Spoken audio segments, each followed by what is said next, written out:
Greetings. I'm Robert Lee Kilpatrick, the chair of the Health and Medicine Member-Led Forum here at the Commonwealth Club, also the director of the Healthy Society series, which has been going since 2020, and I'm on the Board of Governors here as well, and I see a few fellow governors, including possibly the chair in the front row here.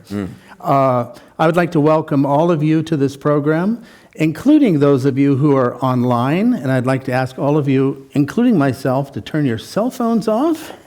The last time I said this, and I didn't do this, I was the only one that rang. So there we are. I'm really excited about this program today to welcome Chancellor Rich Lyons from the University of California, Berkeley. I must confess from the outset that we actually were both undergraduates there many moons ago, and we talked about the shared vision and mission between UC Berkeley and the Commonwealth Club, and we agreed that I would say a couple of things about that to set the context for this program today, because we are certainly living in unusual and somewhat unexpected times. So I scribbled a few notes when we spoke on the weekend. So fiat lux is a Latin phrase meaning let there be light. It's most famously known as the motto of the University of California, symbolizing knowledge, discovery, and the pursuit of understanding.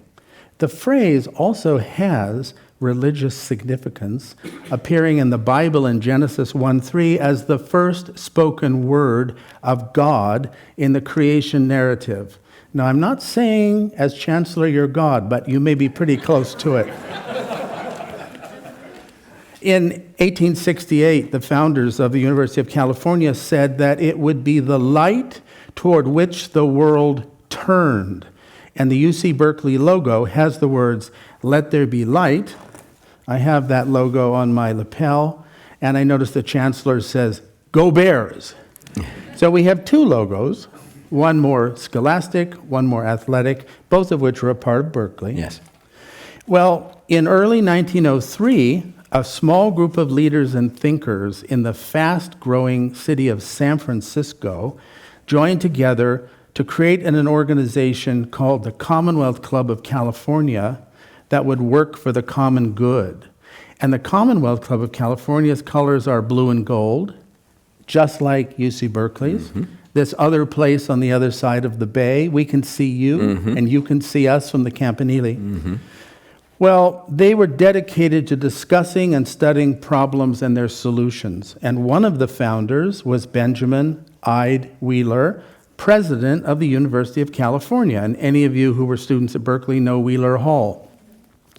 The logo of the Commonwealth Club World Affairs features light beams emanating from a source. I'm almost done.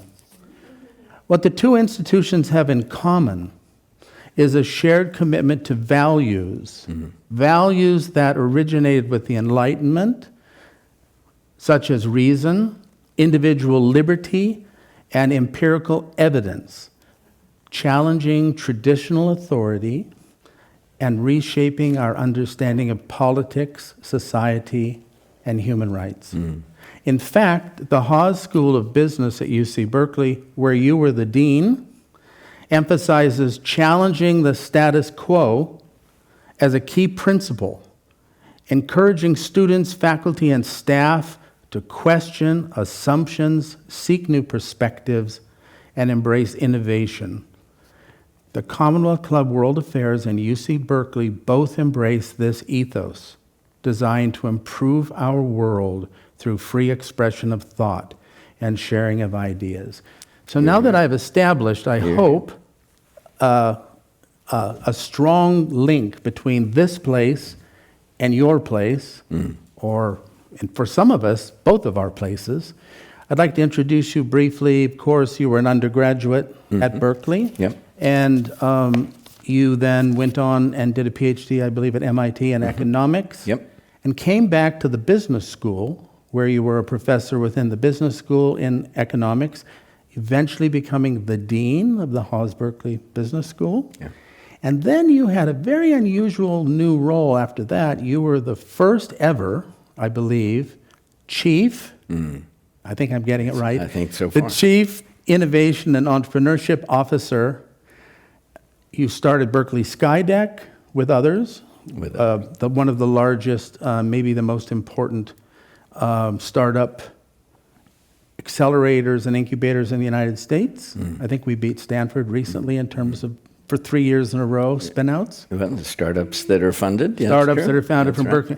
And that catapulted you, before the election, to become the chancellor of UC Berkeley, the first Berkeley graduate ever to be chancellor. So let's have a round of Well, applause. thank you. Thank you.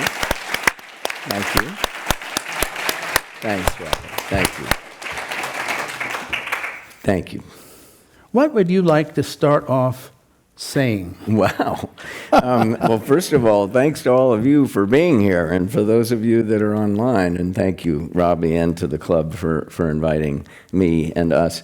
I think Berkeley, an institution like UC Berkeley, is one of society's most valuable assets.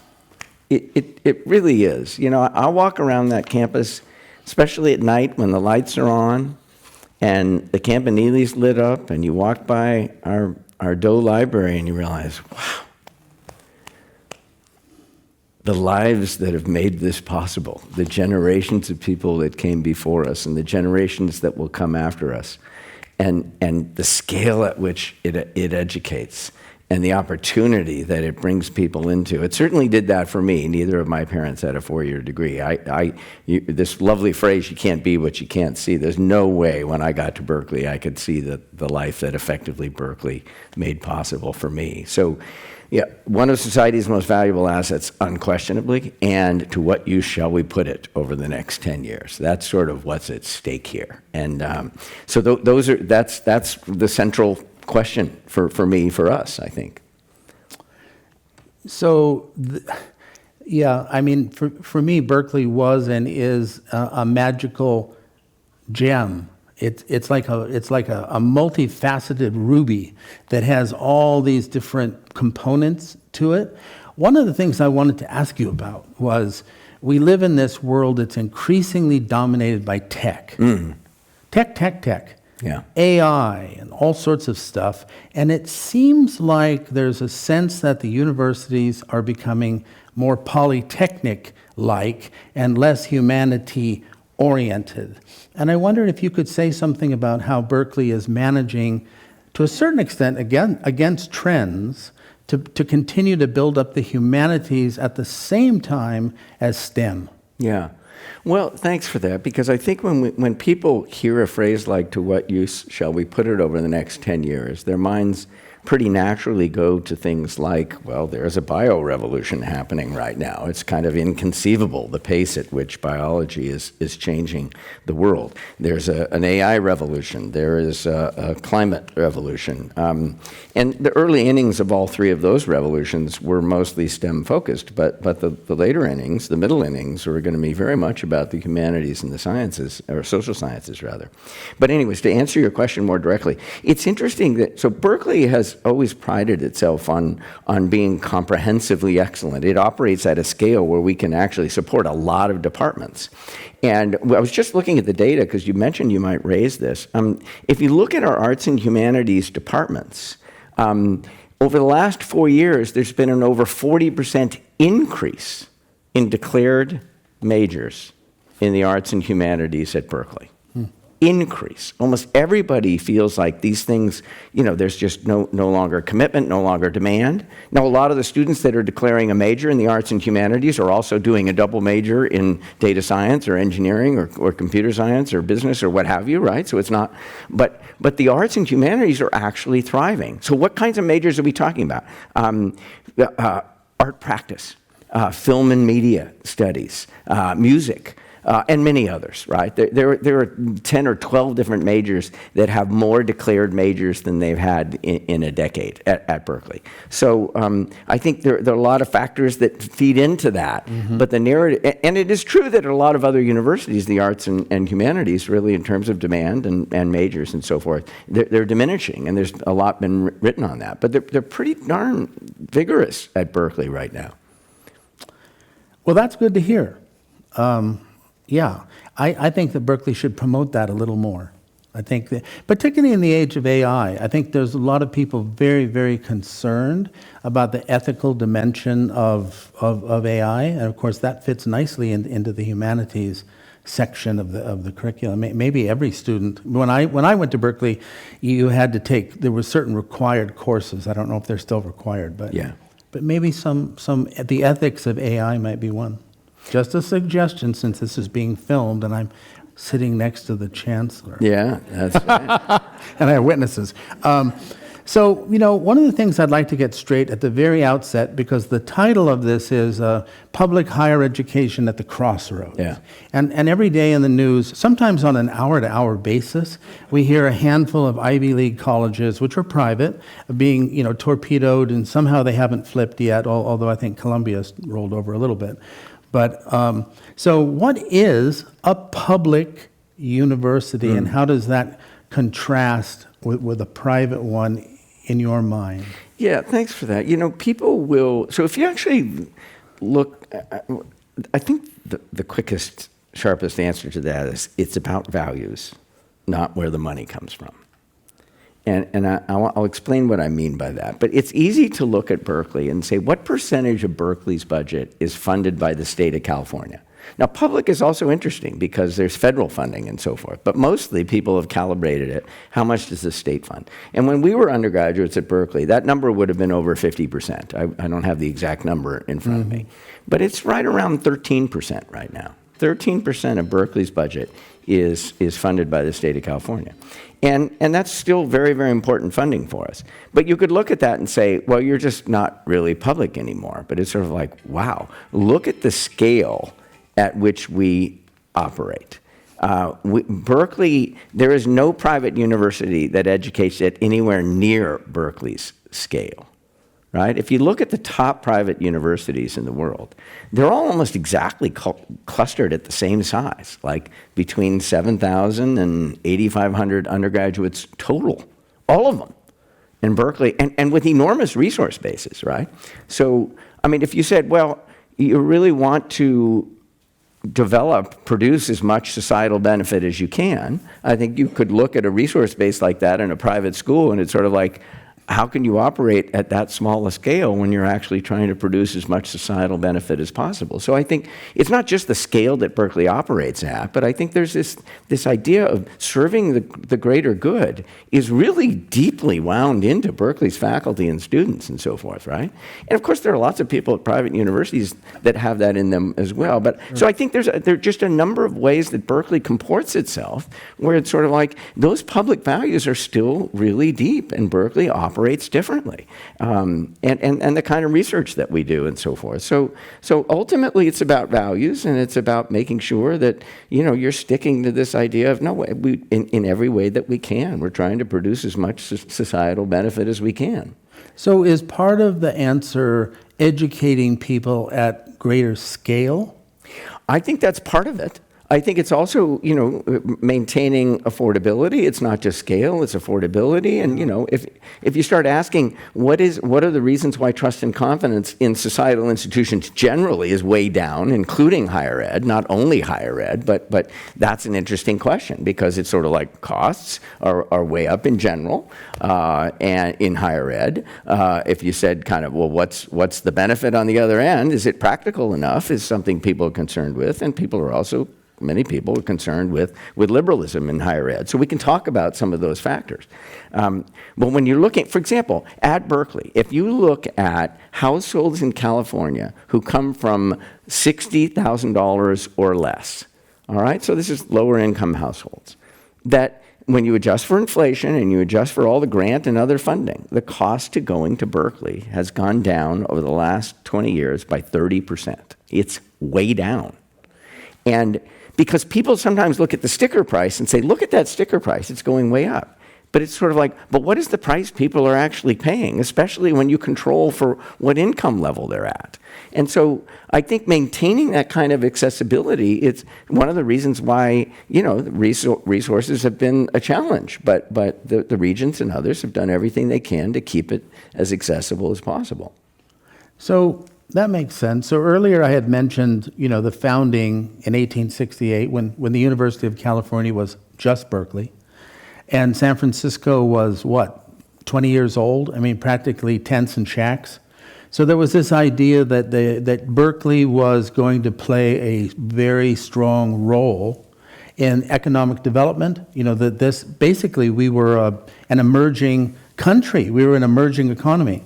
We were third world, fourth world, backwater compared to Europe and Asia, that kind of thing. So the idea that Berkeley, as you said, is this social asset, that its role is not just to educate, but its role is to serve the society that it sits in, lifting people from poverty, bringing marginal populations into greater prosperity. What can you say about not just an engine of innovation from a technical point of view, but an engine of social innovation that Berkeley could actually, particularly at this time in history, lead the way to a better future for everyone in this audience and everyone outside that door? Well, thanks for that. I mean, I think it's as fundamental a question as we could get to. If you look at, we already talked about Berkeley's scale, 4 to 5x sort of every top private school that would come to mind. So not like 30% more, 4 to 5x. And then you start asking things like, how about first generation students? Like the percentages of first-gen students is higher. So you're running at 4 to 5 the scale, and your percentage is higher. First-gen, underrepresented students, students who are low income, students, transfer students, right? 1/3 of the students that come into Berkeley every year, this is part of the California Master Plan, it's still true, are community college transfers. That's an astonishing thing. People don't realize that. And a lot of those are students who are from less developed backgrounds. Many of them come in with a lot less family and social capital than they otherwise would need. So you need to support that. And so you watch your graduation rates. You make sure that you keep this going. But here's a statistic. We have a faculty member. His name is Emmanuel Saez, S-A-E-Z. He's done a lot of work on socioeconomic mobility. And so I'm going to be a little wonky here. I'm an economist. But they used anonymized IRS data. And they basically said, let's take people who came from a household whose income was in the bottom 20%, the bottom quintile, and then ask which universities lift people one generation later into a household that's like a quintile up or 2 quintiles up, or all the way up at the top quintile, or all the way up in the top few percent. And there's a table in that paper that shows that when you take people from the bottommost quintile and you look at the top rungs of socioeconomic mobility, Berkeley ranks number 1 in the country. Number 1. And so that's a good thing. Now, look, depending upon how you slice it, UC Merced is just an incredible engine. A lot of UC campuses, Riverside and others, social mobility is dialed into the way the University of California works, and we can be very proud of it. And some of that has to do with the transfer students and all that kind of stuff. But to go on with your question, if somebody said, oh, that's great, that's all well good and good, but if somebody said, not only are we going to sort of call this out so that the world can see it, and how different it is than a lot of private universities, but we're also going to make ourselves 20 or 30 or 50% better at it in our next strategic plan. And it's sort of like, wow, what do you have in mind? Well, we're going through a strategic planning process right now. But the idea of leaning into social mobility because it's a really important time to be doing that, it's like, well, how would you do it better? So it's not just like, it's a story, let's tell the story. It's like, no, it's really that important, and we think we can do it even better. Fabulous. Obviously, the audience agrees with that statement. So when you look at these rankings, U.S. News and World Report, the kind of thing that a lot of colleges increasingly, I think, don't like to look at, but parents look at them. Yes. Students look at them. I look at them. Yes. Sometimes. Yes. So Berkeley seems to be consistently ranked as the top, quote unquote, public university. I'm not sure if it's in the United States or the world, but very high. What can you say about why you think that consistency and sustainability is there, given what you just said 2 minutes ago? Look, it's an important question. There are lots of rankings. I think the best way to think about rankings is to take the top 5 or 6 or 7 or whatever ones that you look at, right? They're all this one looks at this one looks at that. Yeah. Take the top 5, 7. Take U.S. News National, U.S. News Global, take the Wall Street Journal, take Forbes, take Times Higher Education, whatever. Take some list. And then look at where Berkeley lands among publics. And it is unquestionably at the top of that list. But we don't chase rankings. It would be a mistake for me. If this is this important a societal asset and we're chasing rankings, I would not be doing my job. I get all of that. But the idea of, why is that true? And I think ultimately some of it, like, why is Berkeley's culture the way it is? If you say that there's certain elements of the way Berkeley just operates and thinks about itself. And like you mentioned this idea of questioning the status quo. Sort of like, yeah, everybody does that. But look, I do not mean, imagine I'm the president of an absolutely outstanding private university. Just pick one. And then you hear me saying in front of the public or in front of the ether online, this university, University X, absolutely outstanding. We are really all about questioning the status quo. Sort of like, actually, there are very few presidents of really top private universities that would ever stand up and say that in front of the public. Now, they're great universities, so the scholars at those universities are questioning the status quo in their fields all the time. So the idea is not like that doesn't happen at that university, but it's not something that comes, with the territory. It's not. It's actually dissonant for a lot of universities to say that. And when Berkeley says that, it's like, yeah. What else you got? It's sort of like this mindset of there's got to be a better way to do this. People who are geared that way self-select into Berkeley. They just do. And so you could say, yeah, that's just all fluff. It's like, no, it isn't. I had a faculty member who came to me recently, and this faculty member said, it feels like we're going into a world where there are acceptable questions and unacceptable questions. That is anathema to a scholar, to an academic. So that idea of free speech, right? Birthplace among universities, the free speech movement, sort of like the academics want to be part of that. It's sort of like, yeah, we're questioning the status quo. I feel better. I don't feel constrained. And for some people, it's like there should be more constraints. But that is. You talked about kind of enlightenment values. It's sort of like people want to be part of that, and they find energy in it. So I know. Referring to culture is pretty darn abstract, and there are other factors that I think make Berkeley Berkeley. But the stuff that's really highly differentiating is some of that stuff. Well, you opened the door, so I'm going to walk through it. Okay. Free speech. Yes. So the last time I was on campus, I went to the Free Speech Cafe, which is in the undergraduate library. Yep. Moffitt Library. That's right. Yep. Moffitt. It only goes to show how many times I was in the library, but the library that looks modern, that one. And on the walls of the cafe in the Moffitt Library are pictures, big black and white pictures of Mario Salvio on top of cars. And, it kind of brings back, it's almost like a museum of the 60s. And meanwhile, outside, there's all sorts of protests going on. So when I walked into that cafe, I thought to myself, oh yeah, question the status quo. And I thought the photos on the wall of the Free Speech Cafe really said it all, because you were not running away. You're not ashamed from whatever happened 60 years ago. You, in fact, celebrate it, right? Yes. So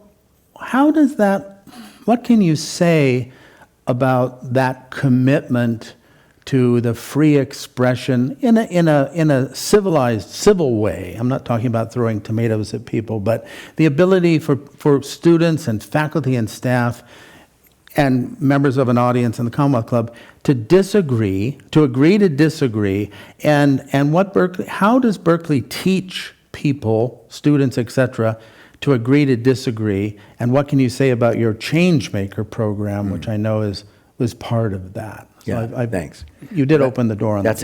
It's a big question, and I appreciate it. So stop me if I go on too long. But I will.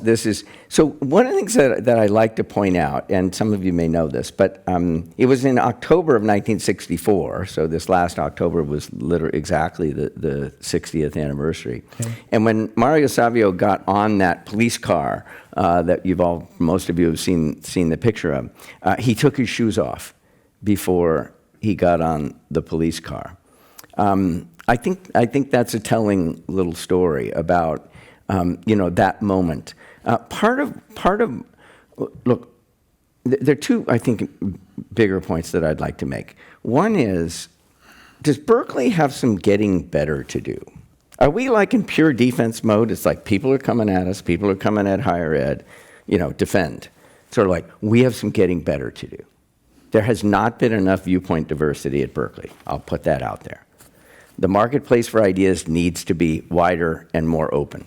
We have this burgeoning, very energized Berkeley Liberty Initiative, and the idea is we need to actually really confront ideas even more fully. We have a new course that we're going to roll out, hopefully parts of it, to like every incoming student, called Openness to Opposing Views.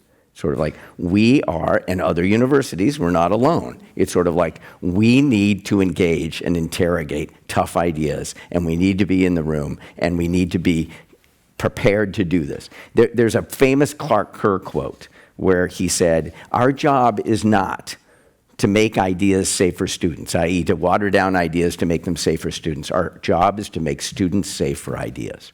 And that's as true today as it was back then. So we have more work to do. The idea that, we can celebrate free speech and we're getting it exactly right. We have some work to do, so we are listening. But let me also just make one quick point. And there's what we sometimes call the caricature problem.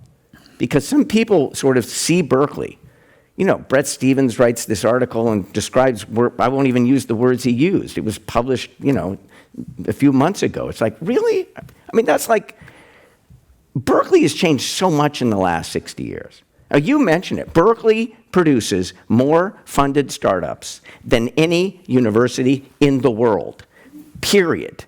PitchBook data, just look up PitchBook university rankings. All right. Now, that is something that doesn't fit with somebody that says Berkeley's this liberal bastion and it's 1967 and that's what we're working on here. So part of I think what we're seeing here is that Berkeley has evolved a lot over the last 60 years, and there are these very deep parts of what Berkeley represents that are still as important now as they were back then, and we want to make sure that those really valuable, distinctive parts are not lost. See, that wasn't too long. That was just right. Okay. That was excellent. Thank you. So I'd like to kind of change the discussion a little bit. And by the way, if you have questions, please use the cards on your seats and they'll be collected and we'll do our best to at least answer some of them, right? I think a lot of people, including myself, want to know a little bit more about how you see the future, because and I'm not tempting you to make controversial remarks, but I just want to say we are in the midst of something that probably no one in this room's ever seen before, and we don't know what's going to happen tomorrow. So what is your and the Board of Governors and all the staff and everybody you work with, what is the blueprint as it's evolving moving forward? You've given us some hints with some new courses. Where do you think Berkeley could be in 5 years? Yeah. Well, so one of the things that, looking at big picture, it's sort of to what use shall we put it kind of a question.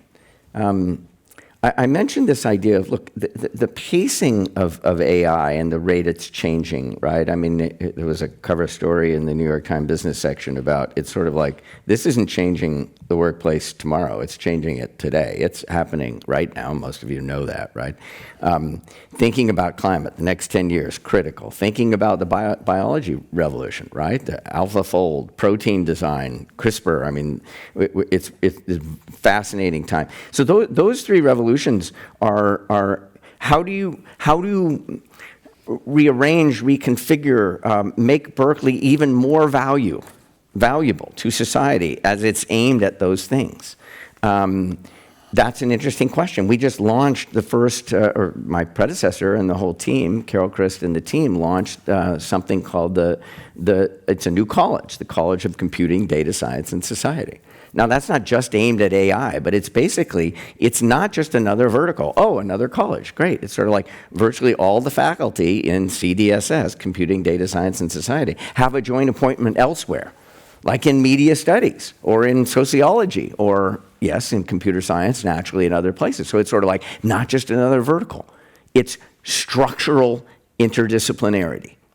Because we need structural interdisciplinarity. We need a new approach if we're going to make Berkeley even more valuable than it has been around AI and related things. Okay, so that's the kind of thing that we're thinking a lot about. And so one other thing, though, that I mentioned the idea of these kind of middle innings, I think was the metaphor that I used for thinking about the role of humanities and social sciences, just for thinking about those three areas. But there's something even deeper. There's something kind of lower frequency. I'll call it a substrate. And the word that I really like for this, because we talk about income inequality, or the degree to which borders are contested today would have been inconceivable 15 years ago. Or if you think about, democracy or governance or some of the other things. I like the word fracturing. We're seeing political polarization, for example. There's this fracturing tendency, not just in the US, but across the world. Yeah. Like if somebody said, fracturing, how is Berkeley going to help the world deal with this pretty deep and in many ways disturbing trend? It's like, that's a great question. And Berkeley can think about that. Now, we could say we're going to aim Berkeley at, political polarization, or we're going to aim Berkeley at opportunity inequality. It's like all of those are good things, but they all are nested under something bigger than that. And so how are we going to take Berkeley and aim it at kind of the whole category in ways that make sense? It's like, these are the kinds of institutions we need to aim at the biggest stuff, and we need to conceptualize it in ways where Berkeley becomes even that much more valuable. So I know that's all sounding very, very abstract. It's sort of like, we have a lot of faculty that work on all these things. It's just like, keep doing good work and keep teaching your courses, and we'll do what society needs. It's like, we actually have to add up to a little more than that. And that's part of what we're trying to do. Well, the good news is we have a highly intelligent audience, and I can see they're following everything you're saying. Good. One thing you haven't talked about, and I'm going to speak about it from the Commonwealth Club's perspective, you haven't spoken about the COVID pandemic. Yeah. And, when the COVID pandemic hit, I mean, most of us thought it wouldn't last very long, but in the end, this building was closed.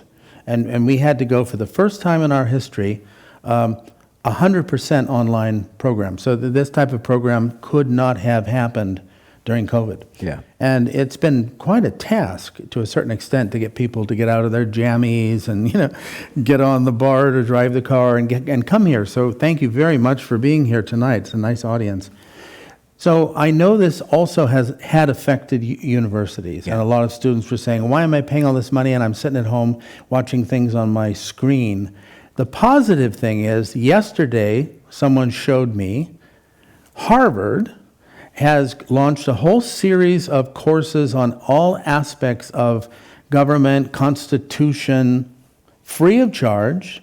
Anyone in the world can audit them free of charge.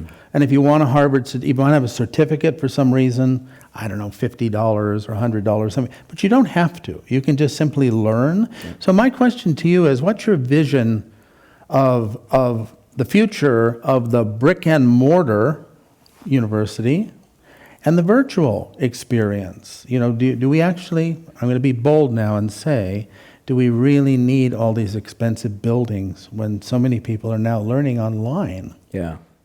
Well, I think, 10 years ago, everybody was talking about massive open online courses, MOOCs, and how quickly universities were going to disappear.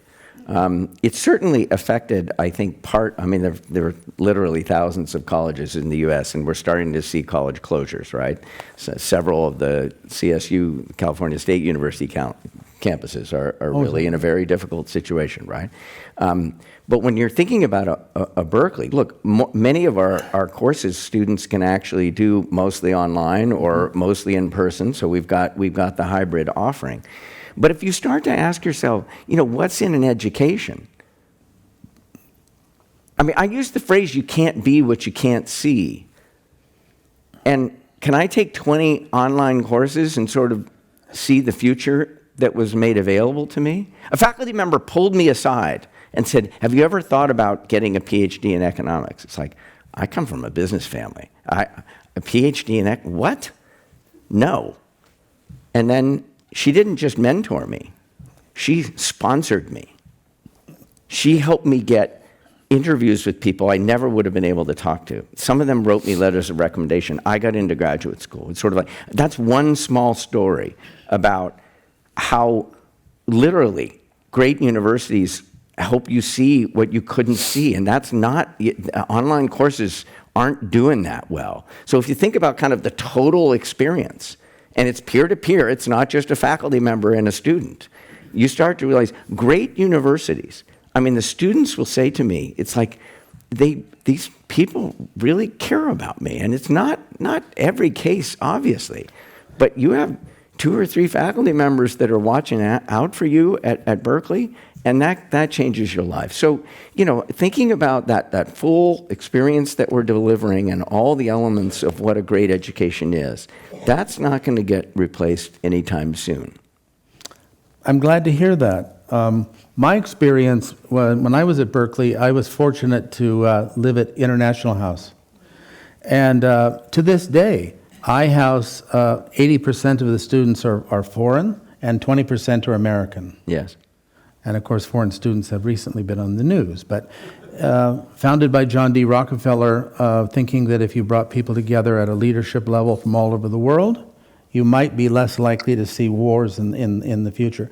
My roommate, Roberto, from Uruguay, from Montevideo, I still see him once a year when he comes through Berkeley. We're still friends. We still hang out. We have a beer, although Kips seems to have closed. Has it closed? Has Kips closed? I should know. And you should know. Anyway, a great beer hall. Yeah. But so my point is that I came from a small town in California, and I was exposed to my peers from all over the world. Yeah. And I've had a career in international science and business and medicine. And iHouse opened my eyes to a world that I only saw on television. Suddenly, during the Iran hostage crisis, Mehran Adib was from Iran, and he was at the front desk at iHouse through the whole thing, and there was no negative hostility or anything. And so it was like living together in that crucible. Yeah. I think proves what you just said. You can't get that on a Zoom call. Well, and I think almost all of us could think about our undergraduate experience, or hopefully, and it's sort of like, that transformed me, and what transformed me wasn't necessarily something in the classroom, but an example for me was, I got to Berkeley. I wasn't particularly international. There was a classmate of mine who I got to know well, and he was pretty international, his family was, and he said, let's go to Europe on a Eurail pass between our freshman and sophomore year that summer. And we did that. And now I'm an international economist. I became an international kind of person, expert, precisely because I had that incredibly eye-opening experience. If I hadn't met him, and I hadn't had the context at Berkeley, so anyways, there are a million different stories. Yeah. But when you add up those million different stories, you get to something much larger than an online experience. And it's easy to forget that or miss it. Well, I still know a couple of my girlfriends, and my wife doesn't mind. Oh, so I've got some incredibly good questions here. Some are a little more political than the others, so I'll start with, I have a young friend who was living whatever street where Top Dog is, the little Durant. The original, yeah. And I think there are 3 houses across from there, and there's just tons of students. I mean, this house had like a large number of people in it. And he had a hard time. It was just there was too much going on. He needed peace and quiet. So he had to take time out, but he will finish his degree. So what is the vision for supporting new student housing while still balancing historical landmarks around campus, and People's Park was cited. Yes. And how will you reconcile these difficulties? Yeah. Housing seems to be a big issue at Berkeley. Well, it continues to be a big issue. If you look at sort of the percentage of our undergraduates that are housed in university-owned and run housing, we're still the lowest percentage of all 10 of the UC campuses. Okay. But there isn't much, so all 9, because UC San Francisco doesn't have an undergraduate program. But and quite a distance actually from the top. So it's like 40% versus 20%-ish. So it's still a big issue. The Anchor House, if you haven't been to Berkeley recently, in the last year, a building opened up with about 900 beds in it. It's called Anchor House, and it's for transfer students. It's a transfer student facility. Okay. It was actually the largest gift that Berkeley's ever received. It was a wonderful gift, and part of what that allowed was that the rent that comes in for Anchor House is recycled into scholarships for transfer students. It's really a beautiful model. Okay, so that's working particularly well, and on that particular block, nobody was looking at historical Berkeley and saying that's problematic. Clearly, People's Park was a different story, right? There was a lot of opposition from many people in the community, not the whole community, but for those of you that were following that, you saw what happened and so forth. And those are the really hard decisions to make. I think, at least people do disagree on this, but I think if you look at the role that People's Park had played, if you think about the conception of a People's Park, the way I think people thought about it, it was a big, beautiful conception, and many years in the 60s, it kind of lived up to that. That's not what People's Park has looked like the last 5 or 10 years. Yeah. And so the chancellor before me, Chancellor Christ, made the decision to build on it, and we're continuing with that. And there's a 6-story building on the People's Park lot right now. So again, reasonable people can disagree, but that's one of those things that if we're going to be able to accommodate more and more students and support them the way we need to, those are some of the really hard decisions you have to make. Yeah, well, you're in the hot seat in that way because I guess as Harry Truman said, the buck stops here, right? Well, yes, yes. It's also true, to Carol's credit and to the whole, we're going to do our very, very best to respect the history of People's Park. It's not like People's Park is, physically, it's erased the way it was. But the memory of what it represents and the historical significance of it will live on, and we're going to support that and commemorate that with various elements of what the development will look like. Thank you for that. I had this incredible anatomy professor, Marion Diamond, at Berkeley. Every day she gave a talk, she had a different outfit on. She was like a fashion model, but she was a genius, and I think she was the one tasked with dissecting Einstein's brain, or at least she's famous for that. But she was wonderful. And she said something to me that I never forgot, and it's going to allow me to back into the next question. Okay. So she said, you have to ask the right question to get the right answer. And I think that's probably the most important thing I learned at Berkeley. You have to ask the right question to get the right answer. So I'm going to ask you a question, and you will then transform it into a form that you can easily answer, hopefully. Okay? Yeah. This is the actual question. All right. And I know this is something that probably everyone's interested in hearing about. Yeah. Is Berkeley considering joining with Harvard and or other institutions in resisting the attacks on university research funding. Yeah. So turn that into a question you can answer, Yeah. please, Yeah. because it's a big issue. Well, You get a lot of NIH and other funding, We do. as does Gladstone. No question about it. Everybody. No question about it. So what can you say about that? Yeah. Well, so one of the things that I say about that, because daily we're hearing this story evolve and so forth. One is that Berkeley's going to live by its values. I promise you that. Okay. And people can call me out on that after the fact. So I'm an economist. If somebody said, your things are going to happen, and people are going to make decisions, and then you're going to need to respond. And then when you respond, other people are going to respond. I mean, that's, in the jargon of my field, that's called game theory. I don't mean to suggest anything other than very serious situation. It's very serious. But that kind of technique for thinking about what's going to happen next is important. And in that kind of setting, announcing exactly what you're going to do in advance as a function of various scenarios is never rational. It's never a smart thing to do. Exactly. And so I'm not going to do it now. All of that said, what I will say is I'm a steward of Berkeley's values, and if you feel like I'm violating them, you call me out on it, so I'm going to promise you that. And the other thing that I will say is that universities are connecting much more often. I was on a call earlier today with all of the chancellors of the 10 UC campuses. So we are kind of planning as a group naturally. There's something called the AAU, which is the top 70 or so research universities in the country, and there's a lot of interaction there.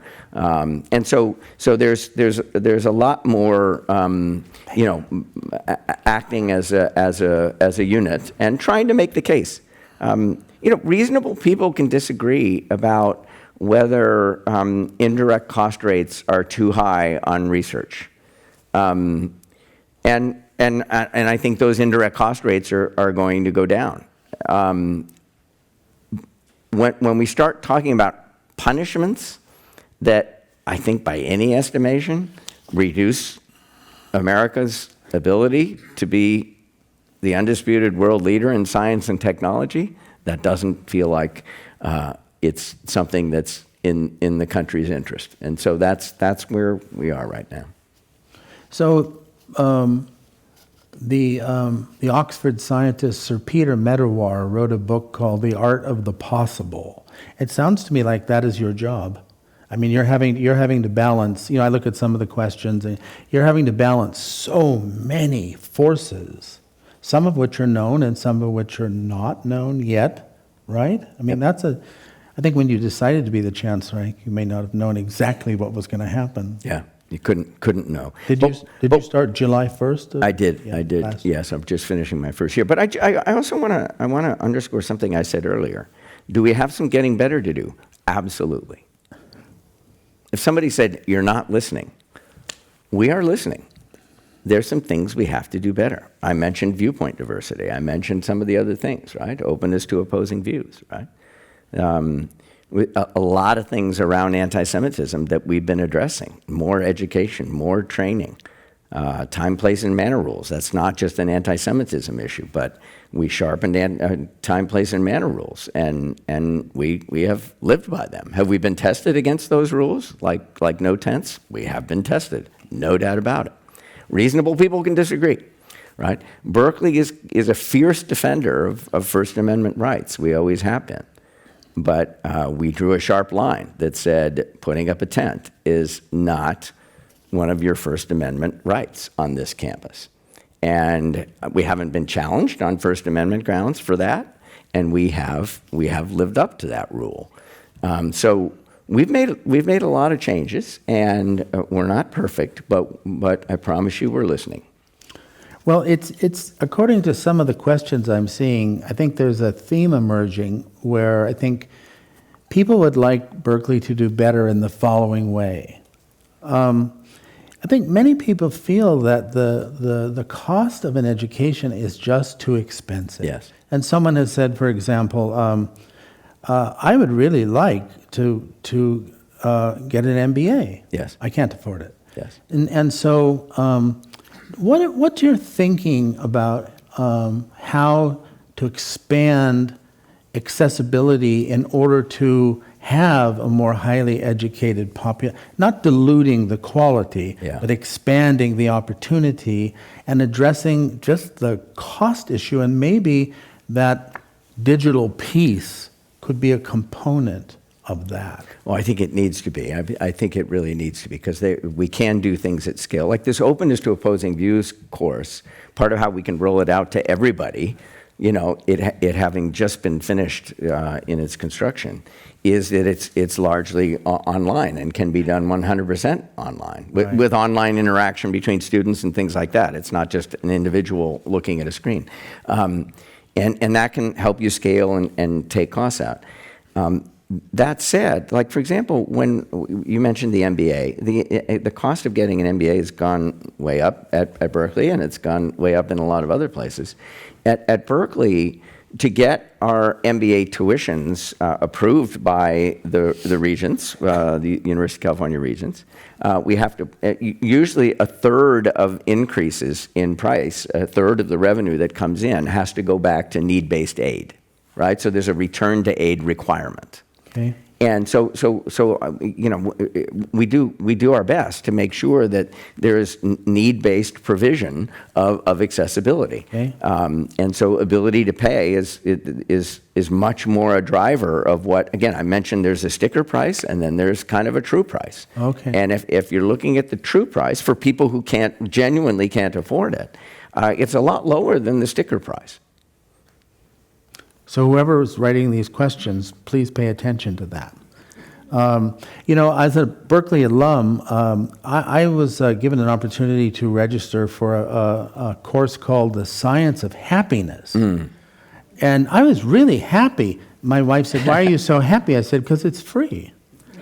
And I was really delighted, because I've received, you know, alumni emails for many years, but only recently have I suddenly seen some of these courses, which are very interesting to me, Yes. but I don't need a credential at my stage in life, right? So just to learn new things. What can you say about that whole lifelong learning? I would say there's not many teenagers in this audience. So for an older group of people, whether they're Berkeley alums or not, but they want to learn new things, Yeah. do you think there's some growth in that area possible? Oh my gosh, I think there's a lot of growth in that area. You know, one of the things that's quite interesting is a gift came in.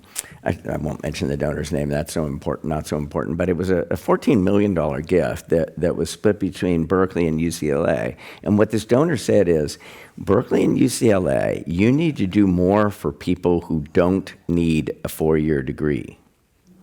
Okay? That's a good one. So I like put that. together some Yes. programming and project management, Yes. or data analytics, or certain kind of medical services roles. And it's sort of like, and bundle it in a way where you're going to get interviews at the end of this, and put a Berkeley or a UCLA credential on it. And that this is one of the things that I think is a legitimate critique of a lot of elite, you know, top quality universities. It's sort of like, when are you going to sort of make an even stronger case for serving a much wider cross-section of people?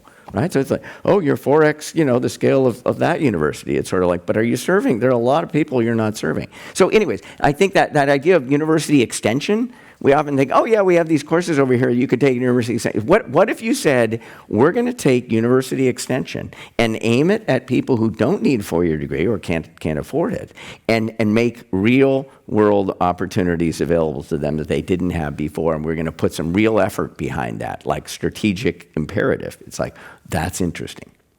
Well, and here's my chance to give a little plug for the Commonwealth Club World Affairs. I think it's now $13 a month to join and become a member. And so if you join and become a member of this club, you get access to like incredible programming. Yeah. So if you're not already a member, I encourage you to do so. It's one of the best things I've ever done, which has brought me to you on this stage. That's not guaranteed that if you become a member, you get to run a show. But so if we go back to what I said about International House, and I think there might be some iHouse people in the audience here tonight. There we are, right there. One of the best things I've ever done in my entire life, because 80% of the students were international. Now, I don't know how you can answer this, but I've had numerous questions around this issue. So since you don't know what's going to happen, I'm still going to pose the question because I think it's relevant. Okay. What can you do? What can we do to reassure international students that there is still a future worth pursuing at Berkeley, or for that matter, U.S. higher ed? Because unless I misunderstood, somehow there's been a halt to visa processing, or, if I was a student somewhere, Yep. I wouldn't know what to do if I was living in another country. Yeah. How are you guys coping with this? What can you say? Well, a lot of this is very, very new, right? Yeah, like sure. months, some of it just months old. This so-called SEVIS, the Student Exchange Visitor Information System. Anyways, if you've been reading about this, there were a number of terminations of students. There were exactly 26 current Berkeley students whose visa is student F1 and J. Anyways, it doesn't matter what the visa names are, but they were terminated. Those were reversed because upon legal challenge, the idea was there wasn't enough due process to do that. But now we're sort of in inning 2 and 3, and now the idea is it's going to be harder for you to get new visas. And, if somebody said, well, social media accounts should be reviewed before we give a non-U.S. student a visa. I mean, some people believe they believe that. Other people believe that's going to prevent, the world's best and brightest from coming to the U.S., even if they don't worry about their own social media account. I mean, they might go get educated wherever So, look, this is going to tamp down on our ability not just to attract international students, but also faculty. If you looked at Berkeley's faculty and you said, it's an extraordinary group of people. I wish you could spend more time with the faculty. It's a thrill for me as an administrator to hang out with faculty talking about their fields. It's just a thrill. And I should know the exact percentage, but how many of them were born in another country or educated in another country or whose parents were born in another country or have taught in another country? I mean, it's just Berkeley's ability and America's great educational institutions' ability to attract talent from around the world, both students and faculty, absolutely essential. The U.S. is undisputed leader in higher education, right? And because of that, undisputed leader in historically in science and technology development. I think if we don't know how this is going to play out. This may just be sort of early rattling, saber rattling. But if it's secular, if it's persistent, it changes our game massively, I think. Yeah. Last year, I was an academic visitor at the University of Oxford in England, and my college, St. Antony's, graduate students and fellows, research fellows only, no undergraduates, but there are people there from 80 countries. And you sit down for lunch, and you're talking to someone from Kenya, and you're talking to someone from Russia, and you're talking to someone from China, and every meal you have someone from... I can assure you that it's like iHouse. The international dimension, I think, is one of the most compelling reasons to go to college. And you can't get that just sitting on a Zoom call, because you don't get to know people. You're right. Going to a pub and having a beer, it's very helpful. Yeah. Can I just tell a quick story on that front? Of course you can. We've been waiting for a... It popped into my head. I teach international, and that's part of what I do. But I was in graduate school, and we were walking down the street, and one of my graduate student classmates, Italian, and we were walking by one of those, old style now, but newspaper things where you put in 50 cents, and you open the thing and you take out a newspaper. And I won't mention which country he's from, but he said, that would never work in my country. You just did mention, you said Italy. I did. Oh, good. Well, there you go. I was paying attention. So but the idea is there's so much different. There's such a different level of societal trust in countries. Yeah. Where it's sort of like that will work here, that won't work there, and anyway, it's just a small example of where you start to see just how different it really is. It's like, yeah, it looks different and the buildings look different, but it's like how humans interact, their behavioral norms are really different. And that's a giant aha for most people. That's true. Now, you can see from that number on the wall, we've got about 9 minutes to go. Okay. I'm just kind of alerting you to that and Okay. alerting to the audience to that. So let's go back to a possible opportunity to tell another war story. Okay. Okay? So if you can imagine when you were an undergraduate at Berkeley. Yeah. And you were walking down Bancroft Yeah.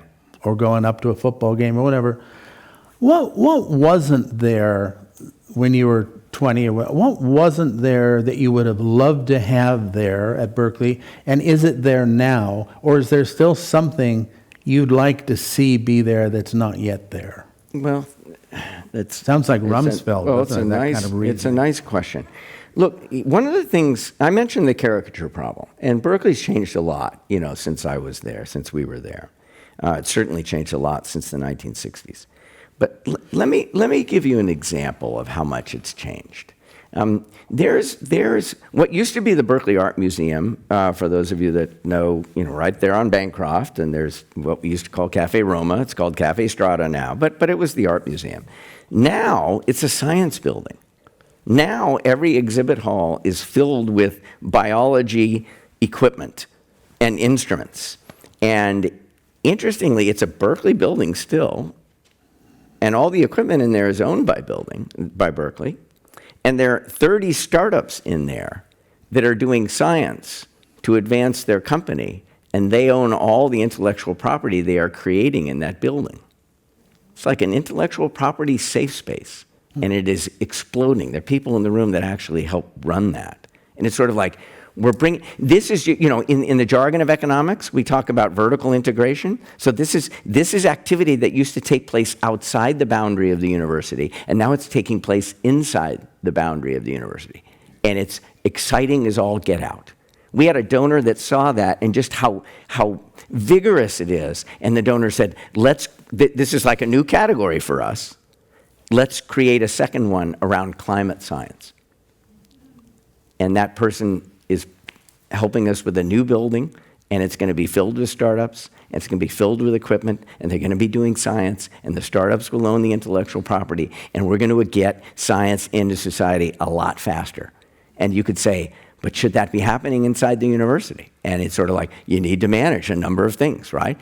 Is intellectual property that should be owned by the regents bleeding into these companies? How do we, look, it's really working. And so it's not like there weren't entrepreneurs coming, right? Apple came out of Berkeley, right? Wozniak, Intel, Berkeley, Tesla is Berkeley, and, right? Databricks, if you follow the more recent stuff. But the pervasiveness of start something is just really intense now.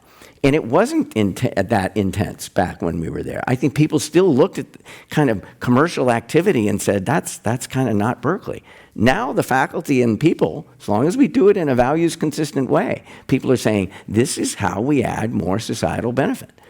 And that's one of the, for me, and now I'm a bit biased because of the job that I had before this one, but boy, if you haven't seen this part of Berkeley in the last 20 years, it's going to blow you away. Well, I think that story, as I keep telling you, should be told. That story needs to be told to the world. Well, it's an important one. Bring all the way. So I'm going to have a final question, Okay. and then I'm going to ask you to tell us all what we should leave this room thinking about. Okay. What we can do, one or two things we can actually do. Okay. Okay. So my final question is, and you've kind of led us right to this crescendo moment, which is you've been talking in different ways about what I think of as the Berkeley ecosystem. So this organism that has all these parts that are working and vibrating together, what makes this ecosystem so special? Why does this jewel shine as brightly as it does? Back to the shining and the light. Come on, give us There you the go. ruby. Tell us about Fiat this Lux. ruby. You got us I want to back. hear this. Come on. Well, look, it's such an important question. I'm going to answer it a little differently because I think when people, I'm a nut for culture. It's sort of like, look, there are a lot of things that affect why Berkeley is the way it is, but these shared norms and values, it's the deep stuff, and it really does affect choices that are made generation to generation. And when somebody asks me, how did Berkeley's culture get so distinctive, right? Sort of like, there's another phrase we often use, like confidence without attitude. True confidence comes without arrogance. There are a lot of really successful people who are not well described by confidence without attitude. But we're a public university. And I think we don't get it exactly right, but it's different. It feels different. Go to that other school, and it feels different. And it's like, people can disagree. It's sort of like, I want some attitude with my coffee. I think that, it's sort of like, but confidence without all right. So it's like, it's not like, oh, we have some unobjectionable values too. It's sort of like, no. Question the status quo. There's got to be a better way to do this. Not everybody's going to stand up and say this. Confidence without attitude. They're not going to say that. Or a sense of stewardship, like serving the greater good. It's like everybody will say that, but people self-select into Berkeley because, all right, so the really distinctive stuff that is the heart and soul of the place, it's like, how does that happen? Well, I think you can't explain something like that without talking about governance. I think that's the deep way to think about it. So, so other presidents that I talk to, it's sort of like their board chair is like watching everything they're doing. Like everything they're doing. And they're kind of constrained, and that constrains how a culture and a place can evolve. The regents, bless their hearts, they're pretty far. They're seeing 10 campuses. Most of the regents can't micromanage Berkeley because there's too big a portfolio for them. And in some ways, the office of the president actually acts as something of a buffer. And so it's kind of like in a pure governance sense, Berkeley had more degrees of freedom. You might think that, we're in this public system and there are all these controls on what we do. I think we actually have had a lot of degrees of freedom to get things right. And it has allowed this really distinctive culture. And faculty love being at Berkeley. Most of our faculty could be anywhere. And it's sort of like, this place works for me. You got to drive them away before they'll leave. And that's last comment, if I may. So Jay Hartzell, who is the president at UT Austin, and he and a team of people just did an external review of Berkeley. And it's an accreditation review. But I get a one-on-one meeting with him, and that's his chance to kind of give me the stuff that's not in the report. And the first thing he says is, after spending a week with our people, with our faculty, our staff, and our students, he said, you know what we saw here? We saw a culture of devotion. That has like religious overtones. That's what it feels like to a lot of us. Not all of us, but that's what it feels like to all of us. And that's a very special thing. And I think that's part of what, this culture adds up to. It's like it's like, this means something for me. I want to be part of it. You're a rare combination of spiritual and energized. Well, I imagine you as an erudite Tasmanian devil. Well, Hurricane Rich. uh-oh. But so, look, I want to follow you. I want to help you as much as I can to be successful, and I know that many people in this audience do too. What can we do to help you, the students, the faculty, and the staff to navigate the storm that we are in with unexpected turbulence on the horizon? How can we help you keep the ship stable and sailing into the future to better times? Thanks for that. Okay? Everyone wants to know. Yeah. I can see it. Well, we are stewarding this together. And as we are stewarding Stanford and we're stewarding, these are remarkable institutions, right? Yep. We're going into what feels like a 50-year flood kind of a moment. There are a lot of different scenarios where we don't know how it's going to play out. But this is not like, oh, this is kind of serious. It's sort of like, no, this is serious. And we, as presidents and chancellors of universities, when we get together, the AAU and so forth, it's like, yeah, we can talk about, look at the science, right? Look at that baby on the front page of New York Times and the CRISPR technology that saved that baby that wouldn't be alive or barely alive. And say, yeah, that's sort of like, but when you say it, when you're like a captain of industry or a civic sector leader or a public sector leader, and you're saying to people that are making decisions, it's like, look, I agree with you on almost everything, but don't do this. it has 10 times the impact that when I say it, because I'm going to sound self-interested. So if some of the things that are happening, not all of it, you might agree with a lot of it, but if parts of it feel like that's actually not in America's best interest and it's not in higher ed's best interest, please speak up. And that's hard for people. So that would be number one. That's very macro. Number two is much more micro. It's sort of like, think about Berkeley in a different way, or whatever university you're closest to. It's sort of like, here's the way, like when this is not just about philanthropy, it's broader than that. But when I'm talking to people that are sort of like, they have a passion. It's sort of like, I'm really interested in addiction, or I'm really interested in homelessness, or I'm interested, whatever it is. It's sort of like, come talk to us. I mean, there's so many people where it's sort of like, let's create something. I mean, it's actually a donor that I was talking to recently where it's sort of like, we've got this course called Openness to Opposing Views. We're going to launch it this summer. And it's sort of like, all of a sudden we started talking about it. He was saying, I could make a gift that would allow you to deliver that course to every incoming student. Not require it, but make it free. Like the first 25% of it. It's like, that's a great gift. That's a great idea. Let's do that.